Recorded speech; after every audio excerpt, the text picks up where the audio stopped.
नमस्कार और अगस्त साप्ताहिक समाचार में आपका स्वागत है। उड़ीसा से इस हफ्ते की बड़ी खबरों में एक तरफ बाढ़ का कहर, लगातार बारिश से उड़ीसा के कई जिले बाढ़ की चपेट में हैं और राहत बचाव अभियान जारी है। वहीं 3 अगस्त से राष्ट्रपति द्रौपदी मुर्मू के 3 दिवसीय दौरे का कार्यक्रम। और देश दुनिया की बड़ी खबरों में पेपर लीक पर सख्त कानून, असम में बाढ़ के कहर की खबर, अमेरिका ईरान तनाव बढ़ा और मीराबाई चानू ने कॉमनवेल्थ गेम्स में जीता गोल्ड। हर अपडेट सिर्फ एक नजर में। और एंटरटेनमेंट की बात करें तो धमाका रामायण का भव्य ट्रेलर रिलीज हुआ है जो सोशल मीडिया पर छाया हुआ है। और इंडियन आइडल 16 की विनर उड़ीसा की ज्योतिर्मय नायक को सम्मान के साथ उड़ीसा लौटने की विजुअल्स भी आप देख सकते हैं। तो अब देखते हैं खबरें विस्तार से। बारिश का कहर, नदियों का उफान और उड़ीसा में बाढ़ से बिगड़ते हालात। लगातार हो रही भारी बारिश के कारण उड़ीसा के कई इलाकों में बाढ़ की स्थिति गंभीर है। 5 जिलों में करीब 5,87,000 से ज्यादा लोग प्रभावित हुए हैं, जबकि 3 लोगों की मौत की पुष्टि हुई है। सरकारी आंकड़ों के अनुसार अब तक 1,76,000 से ज्यादा लोगों को सुरक्षित स्थानों पर पहुंचाया गया है। वहीं करीब 1,65,000 लोग राहत शिविरों में रह रहे हैं। सबसे ज्यादा असर भद्रक, बालेश्वर और जाजपुर जिलों में देखने को मिला है, जबकि मयूरभंज और केंदुझर में भी आंशिक रूप से ये जिले प्रभावित हुए हैं। राजस्व मंत्री सुरेश पुजारी ने बताया कि हालात पर लगातार नजर रखी जा रही है और जिला प्रशासन को अलर्ट मोड पर रखा गया है। नराज में जलस्तर को नियंत्रित करने के निर्देश दे दिए गए हैं ताकि 10 लाख क्यूसेक जल की स्थिति में कोई बड़ा संकट ना खड़ा हो। फिलहाल हीराकुद बांध का जलस्तर 620 फीट के ऊपर है, जो सुरक्षित सीमा के भीतर है। हालांकि प्रशासन सतर्क है क्योंकि मौसम का मिजाज अभी भी खतरे का संकेत दे रहा है। बाढ़ का बढ़ता खतरा, सरकार की सख्त तैयारी देखी जा रही है और हर पल हालात पर नजर रखे हुए हैं। उड़ीसा में बाढ़ की स्थिति को देखते हुए मुख्यमंत्री मोहन चरण मांझी ने बड़ा फैसला लिया है। 3 मंत्रियों को बाढ़ से निपटने की जिम्मेदारी सौंप दी गई है ताकि राहत और बचाव कार्यों को और तेज किया जा सके। मुख्यमंत्री ने सोशल मीडिया प्लेटफॉर्म एक्स पर जानकारी देते हुए कहा कि राज्य के हर नागरिक की सुरक्षा सरकार की सर्वोच्च प्राथमिकता है और वे खुद हालात पर लगातार नजर बनाए हुए हैं। मंत्री सूर्यवंशी सूरज, कृष्णचंद्र पात्र और गणेश राम सिंह खुंटिया के साथ बैठक कर प्रभावित इलाकों में जल्द कार्रवाई के निर्देश दिए गए हैं। इसके साथ ही मुख्य सचिव और स्पेशल रिलीफ कमिश्नर के साथ समीक्षा कर 24 घंटे 7 दिन कंट्रोल रूम सक्रिय रखने के आदेश दे दिए गए हैं। बालेश्वर, भद्रक और जाजपुर जिलों में राहत कार्यों की निगरानी के लिए वरिष्ठ IAS अधिकारियों को जिम्मेदारी दे दी गई है। मुख्यमंत्री ने लोगों से अपील की है कि वे घबराएं नहीं और प्रशासन के निर्देशों का पालन करें। सरकार ने यह भी भरोसा दिलाया है कि बाढ़ से हुए नुकसान का जल्द मुआवजा दिया जाएगा।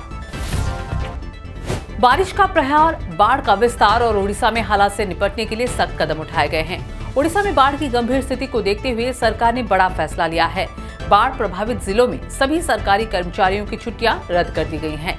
राजस्व मंत्री सुरेश पुजारी का कहना है कि हालात पर कड़ी नजर रखी जा रही है और पूरा प्रशासन पूरी तरह अलर्ट है।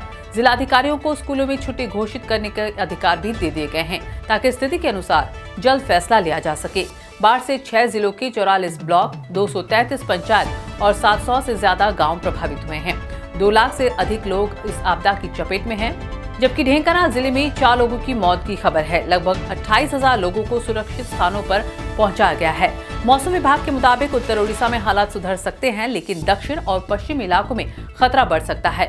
महानदी में जलस्तर बढ़ने की आशंका है, जबकि हीराकुद डैम के गेट खोलने पर भी विचार किया जा रहा है। आने वाले दिनों में स्थिति और चुनौतीपूर्ण हो सकती है और प्रशासन हर मोर्चे पर तैयार है। महामहिम राष्ट्रपति द्रौपदी मुर्मू 3 अगस्त से उड़ीसा के 3 दिवसीय दौरे पर रहेंगी। इस दौरान वो कई सांस्कृतिक और सार्वजनिक कार्यक्रमों में हिस्सा लेंगी। खास बात यह है कि राष्ट्रपति भुवनेश्वर से ब्रह्मपुर तक ट्रेन से यात्रा करेंगी, जो इस दौरे को और खास बनाता है। वहीं उड़ीसा सरकार ने छात्रों के लिए बड़ा कदम उठाते हुए म्यूचुअल फंड पर सर्टिफिकेट कोर्स शुरू करने का ऐलान किया है। ये 30 घंटे का कोर्स कॉमर्स और मैनेजमेंट के छात्रों के लिए होगा, जिसमें BCom, BBA, MBA और इकोनॉमिक्स जैसे विषयों के छात्र शामिल होंगे। सरकार का कहना है कि इस पहल का मकसद फाइनेंशियल लिटरेसी बढ़ाना और युवाओं की रोजगार क्षमता को मजबूत करना है। यानी एक तरफ राष्ट्रपति का दौरा, दूसरी तरफ शिक्षा में नया कदम। उड़ीसा में विकास की रफ्तार जारी है। अब गांव-गांव पहुंचेगा इंटरनेट, डिजिटल उड़ीसा का सपना होगा साकार और बदलेगी ग्रामीण भारत की तस्वीर। उड़ीसा में डिजिटल क्रांति की ओर एक और बड़ा कदम उठा रहा है राज्य के 50,000 से ज्यादा गाँव तक इंटरनेट सेवा पहुंचाने के लिए केंद्र सरकार, दूरसंचार विभाग और BSNL के बीच अहम समझौता हुआ है। मंत्री डॉक्टर मुकेश महालिंग ने बताया कि इस परियोजना के तहत 6,799 ग्राम पंचायतों को आधुनिक IP MPLS तकनीकों से जोड़ा जाएगा और फाइबर टू होम कनेक्शन गांव-गांव तक पहुंचाया जाएगा। ब्लॉक स्तर पर डेटा एक्सचेंज सेंटर बनाए जाएंगे, जबकि पंचायतें सबसे निचले स्तर के डिजिटल हब बनेंगे। इस पहल से डिजिटल शिक्षा, टेलीमेडिसिन, ऑनलाइन बैंकिंग, DBT और ग्रामीण रोजगार के नए अवसर खुलेंगे। करीब 3,384 करोड़ रुपए की लागत से बनने वाली ये परियोजना अगले 3 साल में पूरे होने का लक्ष्य है। साथ ही AI और साइबर सुरक्षा के क्षेत्र में भी साझेदारी की गई है, जिससे सरकारी सेवाएं और तेज, सुरक्षित और पारदर्शी होंगी। कनेक्टिविटी का बड़ा कदम, विकास को नई रफ्तार और ओडिशा में रेल नेटवर्क का विस्तार। ओडिशा में गंजाम के गोपालपुर से रायगढ़ तक सीधी रेल लाइन बिछाने की दिशा में बड़ी प्रगति हुई है। करीब 250 किलोमीटर लंबी इस रेल परियोजना के लिए फील्ड सर्वे का काम शुरू हो गया है। रेल मंत्री अश्विनी वैष्णव ने जानकारी दी है कि इस प्रोजेक्ट के तहत विस्तृत परियोजना रिपोर्ट यानी DPR तैयार किए जा रहे हैं, जिसके लिए जमीन पर सर्वेक्षण तेज कर दिया गया है। इस नए रेल लाइन का मकसद गोपालपुर और रायगढ़ के बीच सीधी कनेक्टिविटी देना है, जिससे यात्रा आसान होगी और समय की बचत होगी। सर्वे के दौरान वैकल्पिक मार्ग, आर्थिक केंद्रों से कनेक्टिविटी और राज्य सरकार, वन विभाग, उद्योग और खनन क्षेत्र से जुड़े सभी पक्षों से चर्चा कर सबसे उपयुक्त रूट तय किया जाएगा। DPR तैयार होने के बाद इस परियोजना को अंतिम मंजूरी के लिए नीति आयोग और वित्त मंत्रालय के पास भेजा जाएगा।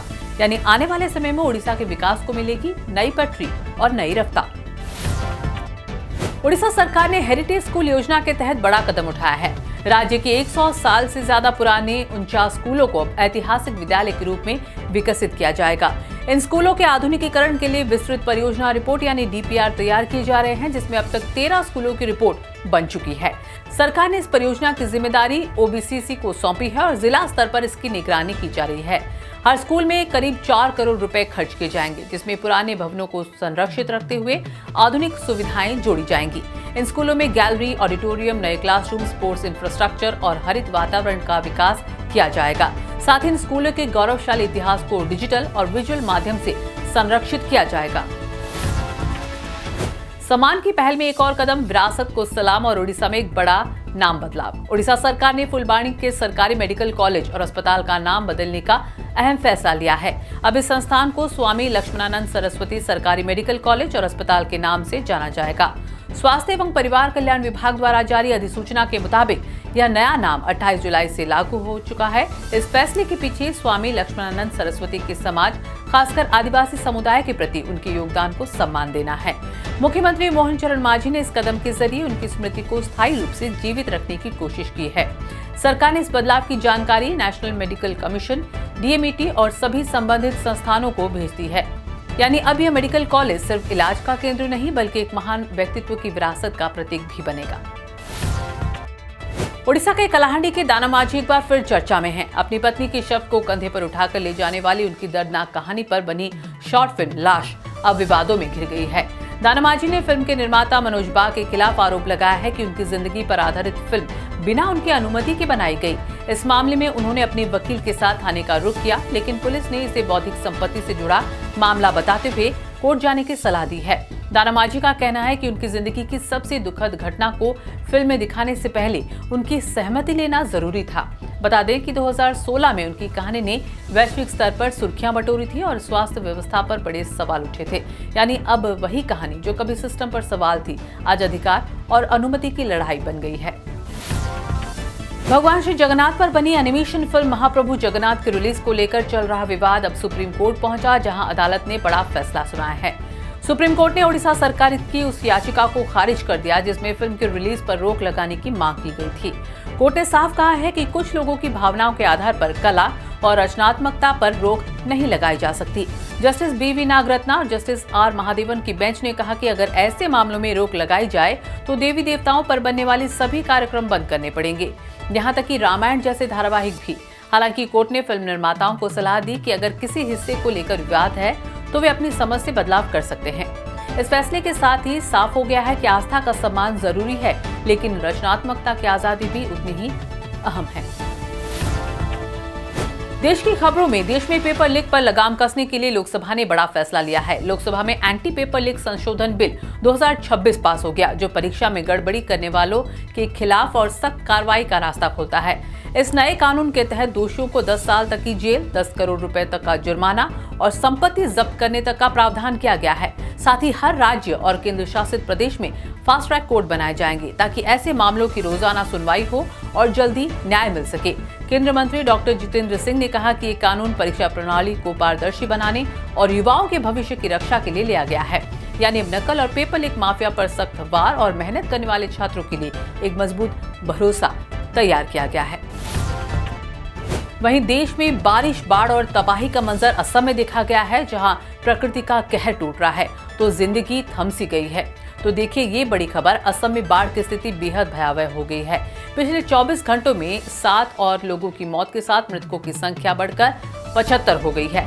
राज्य के 7 जिले जलमग्न हैं और 622 गांव पूरी तरह पानी में डूब चुके हैं। करीब 3.5 लाख लोग इस आपदा से प्रभावित हुए हैं। सबसे ज्यादा असर चराईदेव जिले में देखा गया है, जहां लाखों लोग बाढ़ की चपेट में आ गए हैं।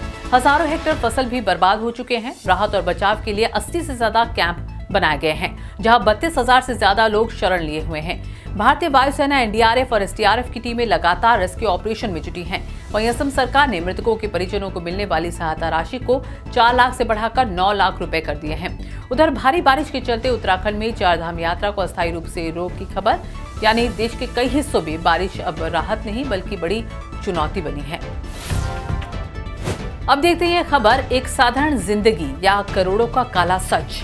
जब एक बस ड्राइवर के घर पर पड़ा छापा तो जो सामने आया उसने सबको चौंका दिया।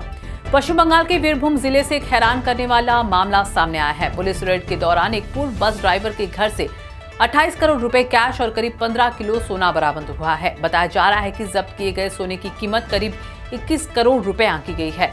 छापेमारी बुधवार रात से शुरू होकर सुबह तक चली और इतनी बड़ी रकम मिली कि नोट गिनने के लिए मशीनें लगानी पड़ी। यहां तक कि लगातार इस्तेमाल से 5 कैश काउंटिंग मशीनें भी खराब हो गई। जानकारी के मुताबिक आरोपी पहले बस ड्राइवर था, लेकिन बाद में पत्थर और बालू के कारोबार से जुड़ गया। इस मामले से उसका कनेक्शन स्थानीय कारोबारी से जोड़ा जा रहा है। यानी सवाल यह है कि एक आम इंसान के घर में इतनी दौलत आई कहां से और इसके पीछे कौन कौन शामिल है। अंतर्राष्ट्रीय खबरों की रुख करें तो मिडिल ईस्ट में फिर से तनाव बढ़ता देखा जा रहा है। दुनिया पर खतरा मंडरा रहा है और एक बार फिर सामने आए हैं अमेरिका और ईरान। अमेरिका ने ईरान के खिलाफ एक और बड़ा सैन्य हमला किया है। यूएस सेंट्रल कमांड यानी सेंटकॉम के मुताबिक ये कार्रवाई बुधवार रात 8 बजे शुरू हुई, जिसे अमेरिकी सेना ने ईरान के हमले की कोशिश का करारा जवाब बताया है। इससे पहले ईरान ने जॉर्डन में मौजूद अमेरिकी सैन्य ठिकानों को निशाना बनाते हुए बैलिस्टिक मिसाइल दागी थी, जिन्हें एयर डिफेंस सिस्टम ने नाकाम कर दिया। अमेरिकी राष्ट्रपति डोनाल्ड ट्रंप ने पहले ही चेतावनी दी थी कि इस हमले का बहुत सख्त जवाब दिया जाएगा। हालांकि अमेरिका ने अभी तक हमले के ठिकानों का खुलासा नहीं किया है, लेकिन ईरानी मीडिया के मुताबिक हॉर्मुजगान और खुजेस्तान समेत कई इलाकों में जोरदार धमाके सुनाए गए हैं। इसके साथ ही अमेरिका ने समुद्र में भी ईरान पर दबाव बढ़ाते हुए कई जहाजों को रोका और कार्रवाई की। कूटनैतिक कोशिशों के बीच अब एक बार फिर सैन्य टकराव तेज हो गया है और दुनिया की नजरें टिकी है इसी बढ़ते संघर्ष पर। जापान से आई ये दर्दनाक खबर। दक्षिण जापान के कुमामोटो में आई तेज भूकंप ने भारी तबाही मचाई है। रिक्टर स्केल पर 7.1 तीव्रता के इस भूकंप में अब तक 28 लोगों की मौत की पुष्टि हो चुकी है, जबकि 60 से ज्यादा लोग घायल बताए जा रहे हैं। भूकंप के झटकों से एक शॉपिंग मॉल और कई घर पूरी तरह ढह गए हैं। राहत और बचाव दल लगातार मलबे में फंसे लोगों की तलाश में जुटे हैं। जापान जैसे भूकंप प्रवण देश में इस बार के झटकों ने लोगों को हिलाकर रख दिया है। प्रशासन ने प्रभावित इलाकों में अलर्ट जारी कर दिया है और लोगों से सतर्क रहने की अपील की है। यानी प्रकृति का ये कहर एक बार फिर याद दिला गया कि इंसान कितना भी मजबूत क्यों ना हो, प्रकृति के आगे बेबस है। खेल जगत की खबरों में ताकत, जुनून और तिरंगे की शान। कॉमनवेल्थ गेम्स से आई ये खबर हर भारतीय का सिर गर्व से ऊंचा कर देगी। ग्लासगो में कॉमनवेल्थ गेम्स 2026 में भारत ने शानदार शुरुआत की। स्टार वेटलिफ्टर मीराबाई चानू ने महिलाओं के 48 किलो वर्ग में गोल्ड मेडल जीतकर इतिहास रच दिया। उन्होंने 190 किलो का रिकॉर्ड तोड़ प्रदर्शन करते हुए भारत को पहला स्वर्ण दिलाया। वहीं एथलेटिक्स में गुलवीर सिंह ने पुरुषों की 10,000 मीटर दौड़ में सिल्वर मेडल जीतकर नया इतिहास बनाया। इस स्पर्धा में पदक जीतने वाले वो पहले भारतीय बन गए हैं। इसके अलावा हरजिंदर कौर ने महिलाओं के 69 किलो वर्ग में 227 किलो वजन उठाकर रजत पदक अपने नाम किया। इन शानदार प्रदर्शनों के साथ भारत ने अब तक 8 इवेंट्स में 7 मेडल हासिल कर लिए। यानी खेल के मैदान से आ रही एक जीत की गूंज बता रही है कि भारत अब हर मंच पर चमक रहा है। कभी टीम इंडिया की दीवार, कभी मुश्किल वक्त में सबसे भरोसेमंद बल्लेबाज, अब उस खिलाड़ी ने कह दिया अलविदा। भारतीय क्रिकेट के दिग्गज बल्लेबाज अजिंक्य रहाणे ने अंतर्राष्ट्रीय क्रिकेट से संन्यास लेने का ऐलान कर दिया। रहाणे ने सोशल मीडिया के जरिए अपने फैसले की जानकारी दी।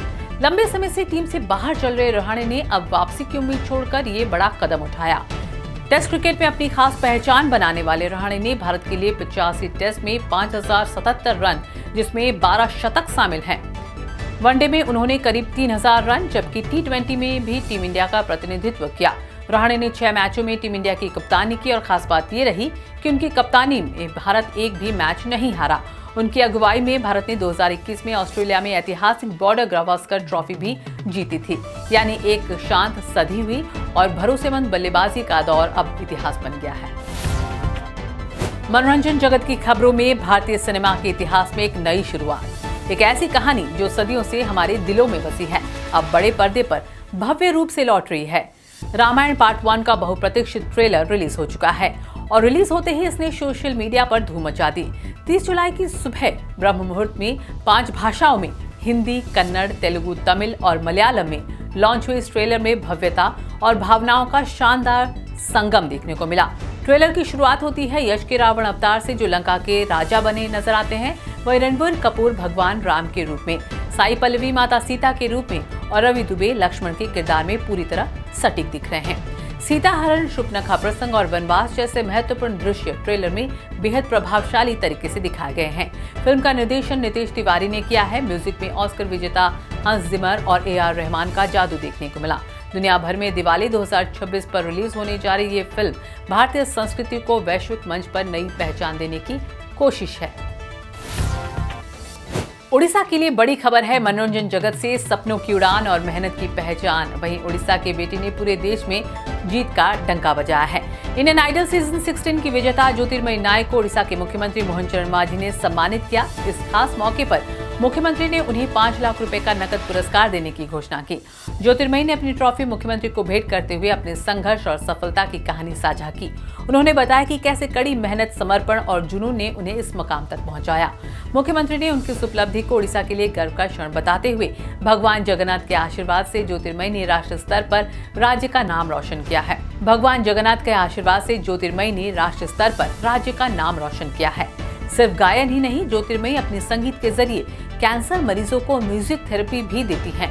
मुख्यमंत्री ने उनके इस मानवीय प्रयास की सराहना करते हुए उन्हें युवाओं के लिए प्रेरणा बताया। तो ये थी हफ्ते भर की बड़ी खबरें। सख्ती, संकट, सियासत से लेकर मनोरंजन और खेल तक हर अपडेट पर हमारी नजर रही थी। मिलते हैं अगले हफ्ते नई खबरों के साथ। दीजिए इजाजत। नमस्कार।